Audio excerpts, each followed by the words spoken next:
cuando llovió durante 2 millones de años, y la Tierra se volvió irreconocible. Es fin de semana y tú y tus amigos ya traen el plan perfecto, ir a la playa. En tu mente ya está todo armado, comida rica, bebidas frías, arena, risas, y, por supuesto, ese sol que te hace sentir que el mundo por fin está de tu lado. Llegan, se bajan, y justo cuando empiezas a decir hoy sí se arma, el cielo se rompe. Empieza a llover a cántaros. Al principio dices bueno, ahorita pasa, se refugian, se ríen, esperan. Pero pasan los minutos, y no afloja. Pasa 1 hora, y nada. Se hacen las 2, las 3, y sigue igual. Todavía no es el fin del mundo. Te vas, reprogramas, te ríes del mal timín y listo. Ahora, imagina que esa lluvia no dura una tarde. Imagina que sigue y sigue y sigue. Que el sonido de las gotas ya no es ambiente, sino la banda sonora de tu vida. 1 día, 2 días, 1 mes. Ok, ya. 1 año. No puede ser. 10 años. Ya ni recuerdas cómo se ve un cielo despejado. Y ahora sube el número a algo absurdo, 1000 años de lluvia. En ese punto, siendo realistas, dudo que tú o yo estuviéramos aquí para contarlo. Y si lo estuviéramos, no sería con la vibra de playa, precisamente. Pero lo más loco es esto, 1000 años de lluvia, comparado con lo que de verdad ocurrió en la historia de la Tierra, sería casi una anécdota. Porque hace aproximadamente 234 millones de años, hubo un momento en el que el planeta entró en un episodio tan extraño que suena inventado. Empezó un periodo de clima extremadamente húmedo, con lluvias anormalmente intensas, que se extendió durante casi 2 millones de años. Sí, 2 millones. No 2 millones de días. 2 millones de años. Y ese evento tiene nombre, el episodio pluvial del Carniense. Y para que te quede claro desde ahorita. Cuando la gente escucha llovió 2 millones de años, suele imaginar una tormenta continua, como si el cielo hubiera decidido jamás cerrar la llave. La realidad seguramente fue más compleja, y más aterradora por otras razones. Un mundo que pasó de ser seco y extremo a volverse inusualmente húmedo, con temporadas de precipitación fuera de control, con intervalos de lluvias brutales y repetidas, como si el clima hubiera entrado en modo caos. Lo importante no es si cayó agua cada minuto durante 2 millones de años. Lo importante es que el sistema del planeta cambió tanto, por tanto tiempo, que la Tierra se volvió casi irreconocible. Quédate hasta el final porque este no es solo un relato de lluvia rara. Es una historia de cómo un cambio climático antiguo reacomodó ecosistemas completos, tumbó grupos enteros de criaturas, empujó a otras a dominar, y abrió camino para que los dinosaurios pasaran de ser unos animalitos nuevos a convertirse en la fuerza que después reinaría el planeta. Si te gustan estos temas de mundos perdidos, criaturas extintas y eventos que parecen imposibles, suscríbete a Jurassic Files desde ahorita, porque este tipo de historias son justo el corazón del canal. Y si conoces a alguien que ama los dinosaurios pero nunca ha oído hablar del episodio pluvial del Carniense, comparte este video, les vas a volar la cabeza. Ahora sí, vámonos en orden, porque para entender cómo llegamos a esos 2 millones de años de lluvia, primero hay que entender el escenario. Este evento ocurrió durante el Carniense, una de las 6 etapas del Triásico, y específicamente en la parte tardía del Triásico temprano, dicho en fácil. En un momento del Triásico que, en papel, parecía normal para lo que era esa época. Y ojo, decir normal en el Triásico no dice mucho, porque el Triásico fue rarísimo, era un planeta que todavía se estaba acomodando después de grandes crisis, con climas extremos, con continentes pegados, con criaturas que hoy nos parecen alienígenas. En ese tiempo, la mayor parte de la tierra firme del mundo estaba unida en un supercontinente gigantesco, Pangea. No era como hoy con continentes separados por océanos inmensos. Era una masa brutal de tierra conectada, ocupando una parte enorme del planeta. Y alrededor dominaba el superocéano Pantalasa, con otro océano más pequeño, el Paleo Tetis, completando el mapa. En pocas palabras, tierra concentrada en un bloque, agua dominando el resto. ¿Y por qué importa esto? Porque esa distribución extrema de tierra y mar cambia el clima de una manera que hoy casi no existe. El clima del Triásico, en general, era de extremos, mucho calor en grandes regiones, temporadas marcadas, y zonas donde estar al aire libre era básicamente un castigo. Muchas áreas se volvían desiertos o regiones rocosas y secas por largos periodos. Pero al mismo tiempo, existían temporadas de lluvia muy definidas, y aquí entra un concepto clave: megamonzones. Piensa en un monzón moderno, de esos que ya de por sí pueden ser intensos. Ahora imagina un monzón sobrealimentado, gigantesco, impulsado por la forma del planeta en ese momento. Eso eran los megamonzones, temporadas de lluvias mucho más intensas y masivas que las que vemos hoy. El problema es que, aun con esas lluvias estacionales, muchas zonas del interior de Pangea eran casi inhabitables. En especial las regiones cercanas al Ecuador dentro del continente, lejos del mar, con calor brutal, con sequedad extrema durante buena parte del año. Y como si eso no bastara, Pangea tenía otra complicación: una cadena de montañas enormes en el centro, las llamadas montañas centrales de Pangea, que básicamente dividían la masa continental en un norte y un sur muy marcados. Eran altas, extensas, y provocaban algo que se conoce como sombra de lluvia.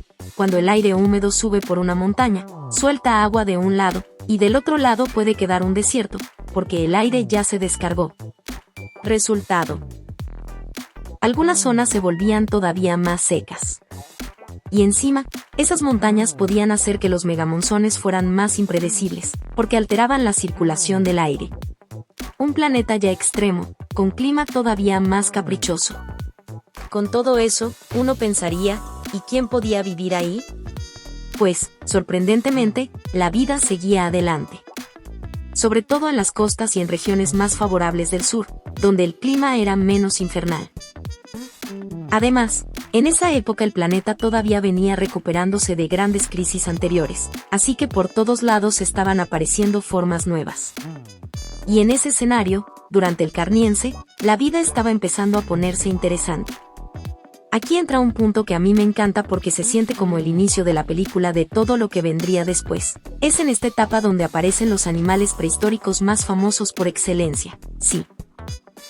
Los dinosaurios, los primeros dinosaurios de verdad, los originales, los OG. No eran monstruos gigantes todavía. No eran reyes. Eran pequeños, rápidos, y en un mundo lleno de competidores rarísimos. Y lo más interesante es que nuestro conocimiento sobre esos primeros dinosaurios viene de lugares específicos, como la famosa Formación Santa María, asociada a lo que hoy sería el sur de Brasil. Eran tierras semiáridas, con ambientes que mezclaban zonas secas con sistemas de ríos y vegetación en puntos concretos, un mosaico de hábitats donde la vida se acomodaba como podía.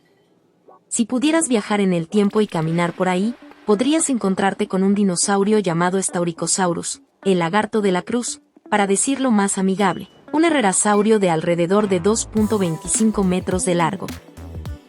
Para hoy suena chiquito, pero para ese momento era de los dinosaurios más grandes que existían. Y eso te da perspectiva. En ese tiempo, bastaba con medir como un humano alto para ya ser un dinosaurio grande. Su dieta, por tamaño, se enfocaba en vertebrados pequeños y medianos. Criaturas que hoy no conoces por nombre, como sinápsidos de distintos tipos, animales parecidos a reptiles que no eran exactamente reptiles modernos, y otras formas triásicas que parecían experimentos de la naturaleza. Y al lado de ese, hay otro caso aún más curioso: Buriolestes. Era todavía más pequeño, con dientes y garras afiladas, y con 2 patas, así que a simple vista te grita terópodo, el típico dinosaurio carnívoro. Pero no. Buriolestes era un sauropodomorfo temprano, o sea, parte del linaje que mucho tiempo después daría origen a los enormes saurópodos herbívoros, esos gigantes de cuello largo. Solo que en ese momento, ese linaje todavía estaba en su fase pequeño carnívoro / diagonal omnívoro oportunista, con un cuerpo que todavía no se parece al de sus descendientes famosos. Y se sabe que no era terópodo por ciertas pistas en los huesos, detalles de la mandíbula y del brazo que encajan con ese grupo. Es de esos datos que te hacen decir, espera, ¿los gigantes herbívoros vienen de animales que al inicio comían carne? Y sí, el Triásico está lleno de esas vueltas raras. En general, casi todos los dinosaurios de ese momento eran así, pequeños, bípedos, rápidos. Pero ojo, no eran los únicos tipo dinosaurio corriendo por ahí. También existían un montón de criaturas muy cercanas, lo que podríamos llamar casi dinosaurios, conocidos como dinosauriformes. Animales que se parecen tanto que si los vieras pasar, probablemente dirías eso es un dinosaurio, pero técnicamente no lo era. Algunos nombres conocidos de ese club son Lagosuchus, Marasuchus y Saltotus. Eran incluso más pequeños que los dinosaurios más tempranos. A veces parecían lagartos raros que corrían en dos patas. Pero su importancia es enorme, demuestran que el diseño dinosaurio estaba apareciendo por etapas, probándose, afinándose. Y aquí la historia se amplía todavía más. El Carniense no solo estaba pariendo dinosaurios. También estaban apareciendo muchos de los animales más emblemáticos del Triásico tardío. Había grupos de arcosaurios extraños, depredadores, semiacuáticos, acorazados, de todo. Empiezan a verse con más fuerza criaturas como los rabuisuquios, depredadores grandes, temibles, más cercanos a cocodrilos que a dinosaurios, los fitosaurios, que se parecían a cocodrilos pero no eran cocodrilos. Los aetosaurios, acorazados, terrestres, en muchos casos herbívoros, y más.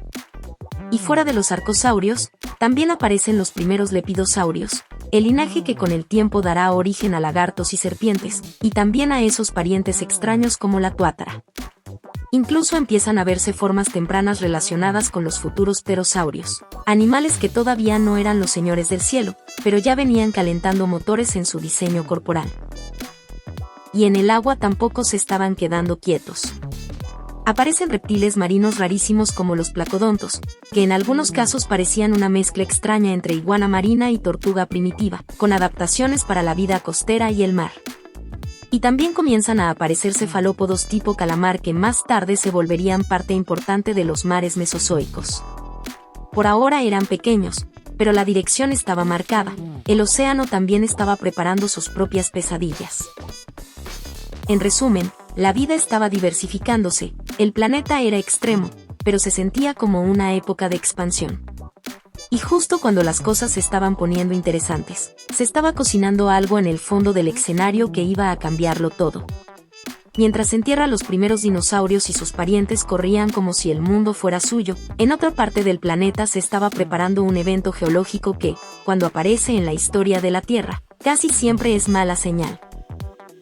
En la costa occidental de lo que hoy asociamos con Norteamérica, se formaban enormes flujos de lava conocidos como las basaltos de inundación de Brangelia.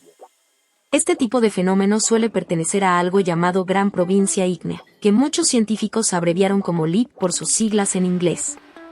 Y si alguna vez has escuchado historias de extinciones masivas, caos climático o cambios brutales, las LIP aparecen como villanas recurrentes. No porque la naturaleza sea mala, sino porque cuando el planeta decide sacar lava a escala gigantesca, la atmósfera y el clima lo pagan. Y fue alrededor de esta época, hace unos 234 millones de años, cuando esa provincia volcánica entró en erupción con fuerza. No fue un volcán tipo montañita escupiendo humo. Fue un episodio de erupciones enormes, extendidas, derramando cantidades impresionantes de lava y liberando gases a la atmósfera. Entre esos gases hay uno que ya conoces porque es protagonista en conversaciones modernas, el dióxido de carbono, CO. Ahora, imagina esto, el planeta ya era cálido en muchas zonas. Y de pronto, se inyecta a la atmósfera una cantidad enorme de CO en un periodo relativamente corto en términos geológicos. El resultado es un aumento fuerte de temperatura global. En el caso de este evento, se habla de un calentamiento de aproximadamente 4 a 8 grados C. Para que lo sientas. Si hoy el planeta subiera varios grados globales, no sería un poquito más de calor. Sería reacomodo total de lluvias, vientos, océanos, ecosistemas. Ahora imagina eso en un mundo donde los continentes estaban pegados, con megamonzones y zonas extremas. El caos se multiplica. Pero el CO no solo calienta. También puede acelerar el ciclo del agua del planeta. Más calor implica más evaporación, más vapor en el aire, más energía en el sistema, y por lo tanto más potencial para lluvias intensas. Y aquí entra una idea clave del guión original: con ese calentamiento, se sobrecarga el ciclo hidrológico. En fácil, el planeta entra en modo reciclar agua a lo bestia. Evaporas más, condensas más, llueve más, y así en bucle. Y para empeorar el cuadro, hay estudios que sugieren que no solo se liberó CO, sino también compuestos relacionados con metano, en forma de clatratos o reservas que, cuando se desestabilizan, pueden liberar metano que calienta muchísimo más en el corto plazo. No te voy a meter a tecnicismos, quédate con esto. El metano puede ser mucho más potente que el CO para calentar rápido. Si el sistema ya iba acelerado, esto sería como echarle gasolina. Entonces junta todo, calor global, océanos y atmósfera llenándose de gases, ciclo del agua acelerado, y el resultado inevitable, lluvia, lluvia, y más lluvia. El episodio pluvial del Carniense había comenzado. Y aquí viene la imagen mental que engancha. No sabemos exactamente cuántos litros caían por metro cuadrado. Probablemente nunca lo sabremos con precisión. Pero sí podemos afirmar que la lluvia fue suficiente para dejar huellas en el registro geológico. No en forma de gotitas fosilizadas, sino en señales gigantes, erosión, cambios en suelos antiguos, depósitos que solo se forman con condiciones muy húmedas. Por ejemplo, hay lugares donde la lluvia y el flujo de agua erosionaron tanto el sedimento que terminaron exponiendo rocas profundas, lo que normalmente está enterrado bajo capas y capas, algo que en condiciones normales no sale así porque sí. Otra señal mencionada es la presencia de ámbar en ciertos paleosuelos, suelos antiguos. El ámbar, para formarse en esas cantidades, suele asociarse con ambientes donde la humedad y las condiciones de vegetación permiten ese tipo de resinas y su preservación, y donde la precipitación supera lo que se evapora. O sea, no es el tipo de cosa que esperas en un mundo seco y extremo. Es una pista de que el clima se había volteado. Y de nuevo, 2 millones de años suena a lluvia eterna. Pero lo más sensato es imaginarlo como un periodo larguísimo donde el promedio de humedad fue mucho más alto que lo normal, con episodios de lluvia exagerada, repetidos, y con cambios drásticos de ambiente. En lugar de llovió sin parar, piensa el planeta quedó atrapado en un modo húmedo durante muchísimo tiempo, y eso fue suficiente para transformar paisajes completos. El cambio fue tan fuerte que muchas regiones se habrían vuelto casi una versión exagerada de selvas tropicales.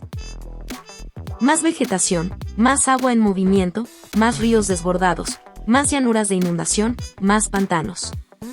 Se habrían formado lagos interiores enormes, algunos tan grandes que en comparación harían ver pequeños a lagos modernos famosos. En otras palabras, un mundo que, en varias zonas, pasó de desierto brutal a una especie de planeta esponja. Y aquí entra una parte que a mí me parece fascinante porque rompe la idea simple de más lluvia igual a mejor. Donde hay empuje, hay jalón. No todo se volvió un paraíso verde. Incluso dentro de este episodio húmedo, hubo zonas que siguieron siendo secas o que, según algunas interpretaciones, se volvieron más áridas. ¿Cómo puede pasar eso si hay tanta lluvia en el planeta? Porque el clima no reparte el agua de manera justa. Si cambias vientos, cambias corrientes, cambias sombras de lluvia por montañas, puedes crear contrastes todavía más duros. Y si hay un lugar que ya era extremo, era el interior de Pangea. Regiones tan calientes y secas que, en lenguaje simple, eran casi imposibles para la vida. Si el episodio húmedo les movió el clima de forma rara, pudo hacerlas incluso más hostiles. Pero en general, la historia principal es esta: más de 1 millón de años con un clima húmedo, insistente, y en muchos momentos brutal. Suena acogedor si lo imaginas como una ciudad futurista donde siempre llueve y se ve bonito en la ventana. Pero en la vida real, demasiada lluvia destruye cosas. Inunda ecosistemas, erosiona suelos, cambia bosques enteros, altera ríos, modifica costas. Y por eso el episodio pluvial del Carniense se considera una especie de extinción olvidada, no porque haya sido una sola explosión instantánea de muerte, sino porque elevó las tasas de extinción de fondo, hizo que, durante un largo periodo, se muriera más vida de lo normal. De hecho, antes de que existiera esta explicación tan clara del episodio lluvioso, los científicos ya sabían que en el Carniense hubo mortandades y cambios fuertes. El misterio era el porqué. El episodio pluvial ayuda a conectar puntos: clima cambiante, volcanismo, calentamiento, alteración del agua y entonces cambios ecológicos. Y aquí viene un giro que sorprende a muchos. Aunque tú pienses si llueve, lo que sufre es la vida de tierra, parece que la vida marina fue de las más golpeadas. ¿Por qué? Una idea es que el evento alteró los océanos reduciendo ciertas plataformas de carbonato, y eso golpeó a organismos que dependen de esos sistemas para vivir o construir estructuras. Eso afectó a grupos marinos como conodontos, amonoideos, briozoos, y también a algas y crinoideos, entre otros. En términos simples, cuando cambias la química y la dinámica del océano, los animales que estaban adaptados a lo de siempre se quedan sin piso. Y además hay un punto que suena obvio cuando lo dices. Si tienes un planeta con lluvias exageradas durante tanto tiempo, el agua dulce entra al océano en cantidades enormes. ¿Qué pasa con un océano salado si le metes agua dulce a gran escala? Puede bajar su salinidad. Para ti y para mí, quizá un cambio de salinidad no se siente como la gran cosa. Para muchos animales marinos, es literalmente una pesadilla biológica. Su cuerpo está calibrado a un nivel de sal, y si eso cambia, se les descompensa todo. La homeostasis, el equilibrio interno, se vuelve un problema constante. No necesitas que el océano se convierta en lago para causar daño, basta con moverlo lo suficiente como para sacar a especies de su zona cómoda. En tierra, el golpe fue distinto. No fue un apagón total, pero sí hubo grupos que la pasaron muy mal. Uno de los más afectados fueron los rincosaurios, Rhynchosaurs. Un grupo de herbívoros muy abundantes en ciertas regiones de Pangea. Eran exitosísimos. En algunas formaciones pueden representar una parte enorme de los fósiles encontrados. Eran animales robustos, con cuerpos adaptados a ciertas plantas, y al inicio del Carniense parecía que todo iba bien para ellos. Pero con el episodio húmedo, cambian los bosques, cambian las plantas dominantes, y su vegetación preferida se vuelve cada vez más escasa. Resultado, la mayoría de sus familias desaparecen, y solo algunas líneas aguantan un poco más. En pocas palabras, eran reyes en su mesa, hasta que les cambiaron el menú del planeta. Y otro grupo famoso del Triásico que también se vio golpeado fueron los dicinodontes, Dicinodontia, esos herbívoros con dos dientes tipo colmillos que a veces se ven como una mezcla extraña entre reptil y mamífero antiguo. Venían desde tiempos muy anteriores y habían sobrevivido a crisis enormes, lo cual hace más fuerte la idea de que el episodio pluvial no fue cualquier cosa. Durante el Carniense y después, muchos grupos de dicinodontes empiezan a desaparecer, aunque por su diversidad algunos aguantan más tiempo antes de extinguirse completamente. Hasta aquí, la historia suena como lluvia igual a desastre. Pero lo curioso del episodio pluvial del Carniense es que, al mismo tiempo, funcionó como un impulsor para otros. Y esto es clave para la retención del video, porque la pregunta no es solo quién murió, sino quién se benefició, y cómo eso cambió el futuro. Y si hay un grupo que ama la humedad, son las plantas. Cuando el planeta se mueve de un paradigma seco a uno mucho más húmedo, la flora explota. Bosques, pantanos, vegetación densa. Durante este periodo se diversifican y se vuelven protagonistas grupos como helechos, coníferas y benetitales, que después serían pilares de la flora mesozoica. Y cuando cambias el tapete vegetal del mundo, cambias todo: herbívoros, depredadores, ríos, suelos, cadenas alimenticias. Y aquí entran los dinosaurios. Porque resulta que este evento pudo ser un paso esencial para que los dinosaurios aumentaran su diversidad y su presencia.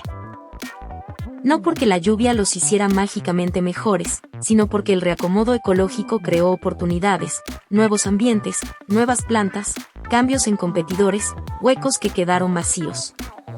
Durante y después del episodio, en varias regiones empiezas a ver más variedad de dinosaurios, no solo uno o dos géneros, sino conjuntos más ricos. Un ejemplo poderoso es la formación Ischigualasto en Argentina, que suele aparecer en la conversación cuando hablamos del auge temprano de dinosaurios.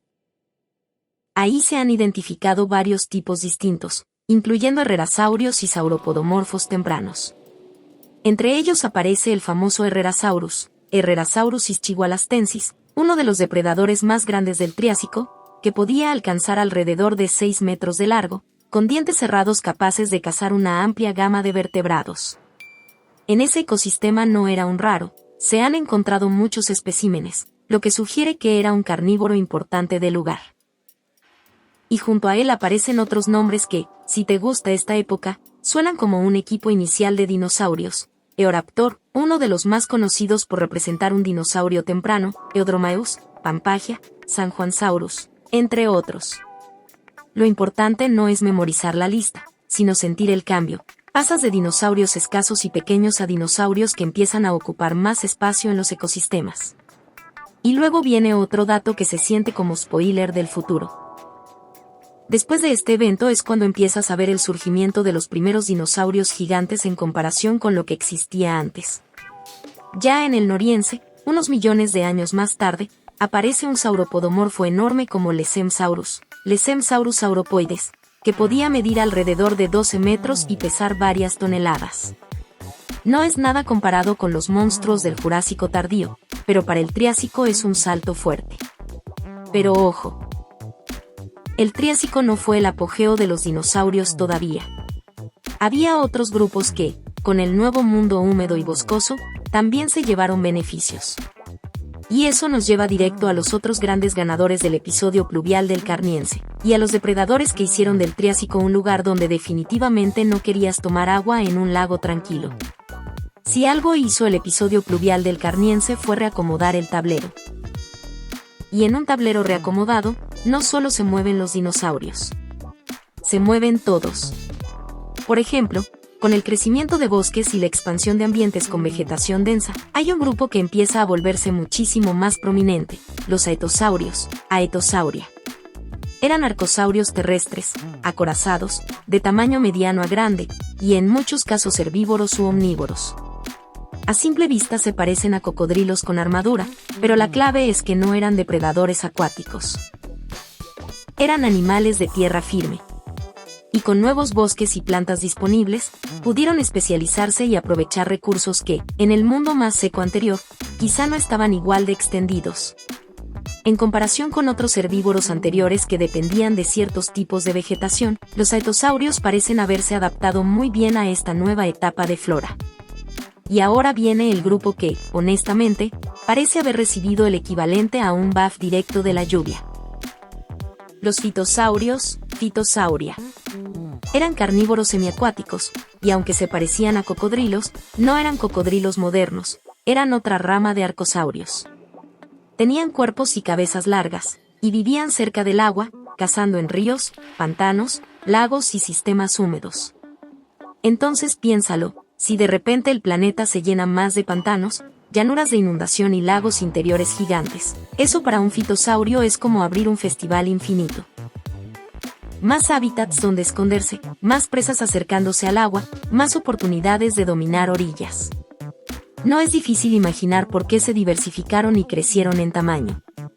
En un mundo donde cada vez hay más cuerpos de agua y zonas inundables, un depredador semiacuático puede expandirse y convertirse en un problema para casi todo lo que necesita beber. Y eso crea un tipo de tensión ecológica que engancha muchísimo como historia. No solo llovía y ya. La lluvia transformó paisajes en trampas vivientes. Y aunque no en la misma medida, otros grupos relacionados con los cocodrilos y también las tortugas primitivas parecen beneficiarse en varios sentidos. Más ambientes húmedos, más oportunidades, más nichos disponibles. Es de esos momentos donde te dan ganas de decir, entonces el mundo moderno, con cocodrilos y tortugas, ¿le debe parte de su historia a un periodo de lluvia brutal en el Triásico? No de forma directa como causó cocodrilos actuales, pero sí como parte de la cadena larga de cómo ciertos diseños sobrevivieron y se diversificaron. Pero claro, si hablamos del Triásico tardío, no podemos fingir que los dinosaurios eran los reyes depredadores. En esa época, los depredadores más dominantes en tierra, durante largos tramos, fueron otros arcosaurios, los rauisuquios, Rauisuchians. Eran grandes, aterradores, con cuerpos robustos, en algunos casos con armadura, y con una vibra de si te veo, te borro. En muchos ecosistemas eran los depredadores ápice, la cima de la cadena. Y estaban por casi todo el mundo. Ahora, ¿cómo les pegó el episodio pluvial del Carniense?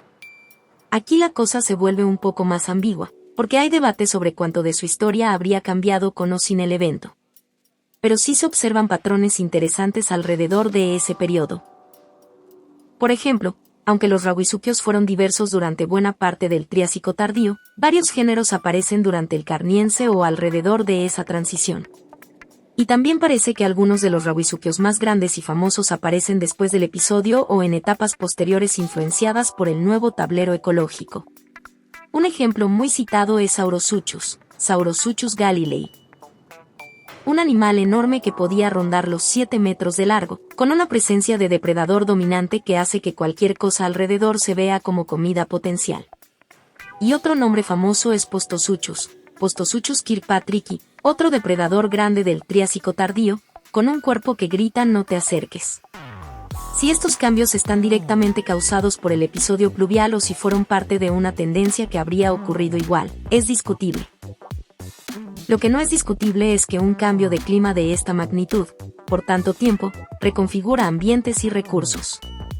Y cuando reconfiguras recursos, reconfiguras quién crece, quién se extingue y quién toma el control.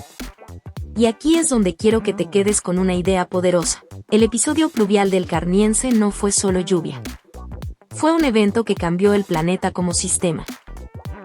Alteró temperatura, alteró vegetación, alteró océanos, alteró salinidad, alteró suelos, alteró ríos, alteró cadenas alimenticias. Y cuando juntas todo eso, lo que obtienes es una Tierra que, comparada con la versión anterior, se siente como otro mundo. Por eso, algunos lo llaman una especie de extinción olvidada o un gran punto de inflexión. Porque aunque no siempre se cuenta con el mismo dramatismo que otras grandes extinciones, su efecto fue enorme. Elevó la tasa de desaparición de ciertos grupos, sobre todo marinos, golpeó herbívoros dominantes como rincosaurios y afectó también a dicinodontes. Pero al mismo tiempo permitió que la flora se expandiera y con eso abrió puertas a otros grupos que se adaptaron mejor al nuevo tipo de mundo. Y ahora viene la parte que amarra todo, ¿qué pasó después? Porque si estás imaginando un planeta atrapado para siempre en lluvia, selvas y pantanos, la historia tiene un giro final. La Tierra, como siempre, no se queda quieta. El volcanismo no dura eternamente. Y cuando la fuente principal del caos se apaga, el clima empieza a cambiar de nuevo. Antes de llegar a esa conclusión, si este tema te está gustando, este es el momento perfecto para que apoyes el video con un like y lo compartas. No es por cliché, en canales como Jurassic Files, ese empuje ayuda a que este tipo de historias largas, raras y bien contadas se sigan haciendo. Y si quieres que hagamos más episodios sobre eventos extraños del pasado, como periodos de calor extremo, océanos sin oxígeno o épocas donde el mundo parecía otro planeta, suscríbete y quédate cerca. Como todo en la historia de la Tierra, el caos no es infinito. En algún punto, las erupciones masivas que habían impulsado el cambio empezaron a disminuir. El sistema dejó de recibir esa inyección constante de gases a la atmósfera a la misma intensidad, y con el tiempo, el clima comenzó a moverse otra vez. La lluvia exagerada fue bajando. El planeta empezó a regresar, poco a poco, hacia condiciones más secas y calurosas, más parecidas a ese Triásico clásico de extremos, temporadas marcadas y grandes regiones áridas. Pero aquí está la clave, aunque el clima volvió en cierta medida, el mundo ya no era el mismo. El episodio pluvial del Carniense dejó cicatrices y dejó herencias. Cambió quién dominaba los ecosistemas. Cambió qué plantas eran comunes. Cambió qué animales sobrevivieron, cuáles se adaptaron y cuáles desaparecieron.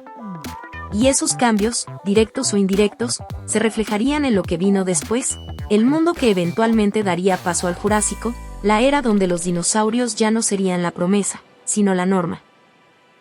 Piensa en todo lo que se movió durante esos 2 millones de años de humedad intensa y reacomodo ecológico.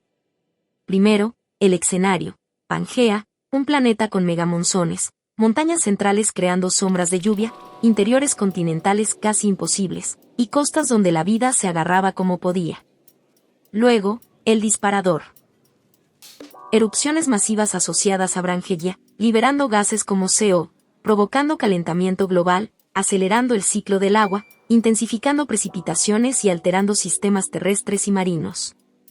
Después, las consecuencias, ambientes que pasan de secos a húmedos, pantanos y llanuras de inundación, lagos interiores enormes, cambios en suelos, erosión brutal en algunas regiones, y señales geológicas que hoy nos permiten decir aquí pasó algo grande. Y luego, el golpe biológico. Una tasa de extinción de fondo más alta de lo normal. En el mar, afectación fuerte por cambios en plataformas carbonatadas y por alteraciones en condiciones del océano, incluyendo posibles cambios de salinidad que para la vida marina son un problema real, no un detalle. En tierra, el derrumbe de grupos que habían sido muy abundantes, como los rincosaurios, que dependían de ciertas plantas que dejaron de dominar. El declive de varias líneas de dicinodontes, a pesar de que eran sobrevivientes veteranos de crisis antiguas. Y al mismo tiempo, el auge de la vegetación, con diversificación de helechos, coníferas y otros grupos que se volverían pilares de la flora mesozoica. Y con esas plantas nuevas dominando, llega el efecto dominó. Cambian los herbívoros que pueden aprovecharlas, cambian los depredadores que cazan a esos herbívoros, cambian las rutas de movimiento, cambian los puntos de agua, cambian los refugios. Y ahí es donde los dinosaurios empiezan a verse beneficiados. No como un milagro, sino como un resultado de oportunidades ecológicas. Durante y después del episodio, comienzas a ver formaciones donde aparecen varios dinosaurios distintos conviviendo en un mismo ecosistema, como Esquigualasto, y empiezas a notar que su diversidad y presencia aumentan. Y más adelante, empiezas a ver los primeros pasos hacia tamaños grandes, como con Lesemsaurus, que te muestra que el camino hacia los gigantes ya estaba abierto. Pero, y esto es importante para no contar la historia como si fuera un comercial de dinosaurios. Ellos no fueron los únicos ganadores. Los aetosaurios se vuelven importantes en ambientes boscosos y con vegetación disponible. Los fitosaurios, en un mundo con más pantanos y lagos, se convierten en depredadores dominantes de agua dulce y zonas inundables. Y los rabuisuquios siguen siendo, por largos tramos, los jefes depredadores en tierra firme, incluso si la historia final del planeta terminaría dándole el trono a los dinosaurios. El Triásico tardío fue una pelea de diseños biológicos, y el episodio pluvial fue como un cambio de reglas en medio del torneo. Entonces, ¿qué conclusión nos deja todo esto? Que el episodio pluvial del Carniense fue uno de esos momentos donde la Tierra demuestra que puede reinventarse. Lo que parecía un periodo normal del Triásico se volvió una época de transformación global. Y aunque hoy nos cuesta imaginarlo, ese mundo existió. Un planeta que por un largo tiempo se movió hacia lo húmedo, hacia lo inundado, hacia lo verde, y luego volvió a girar, pero ya con un elenco distinto en el escenario. La próxima vez que estés en la calle, que te agarre la lluvia y te quejes, acuérdate de esto. Hubo un momento en el que el planeta entró en un modo lluvia tan largo y tan intenso que cambió el destino de la vida. Y en ese reacomodo, por extraño que suene, se abrieron caminos que ayudaron a construir el mundo que vendría después, con cocodrilos y tortugas tomando sus rutas evolutivas, con bosques expandiéndose, y con dinosaurios subiendo escalones hacia el dominio total del Mesozoico. Si llegaste hasta aquí, comenta episodio pluvial para saber que quieres más historias así de raras y brutales. Suscríbete a Jurassic Files para no perderte el siguiente archivo, y comparte este video con ese amigo que cree que la prehistoria es solo dinosaurios y meteorito. Porque el pasado de la Tierra está lleno de eventos que parecen imposibles, pero dejaron sus marcas en piedra. Gracias por ver, y nos vemos en el próximo Misterio del Mundo Perdido.